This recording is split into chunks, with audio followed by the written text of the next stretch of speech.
सांगली लोकसभा निवडणूक झाल्यानंतर आता चाहूल लागली आहे ती सांगली विधानसभा निवडणुकीची। सांगली विधानसभा निवडणुकीमध्ये संभाव्य आमदार कोण होणार याच्याकडे संपूर्ण मतदारसंघाचं लक्ष राहिलं।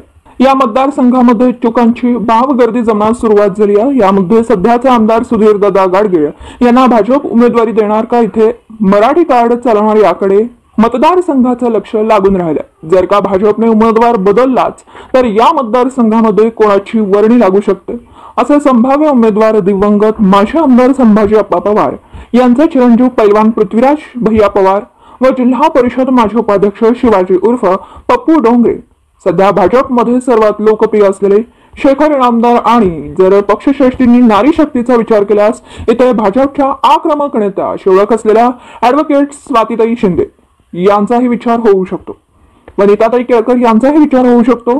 हे आहेत भाजपामधील इच्छुक उमेदवार। भाजप पक्षसृष्टीकडून सांगली विधानसभा मतदारसंघ तसेच उमेदवार बदलण्याचा विचार करत असतील तर संभाव्य या इच्छुकांचा विचार होऊ शकतो।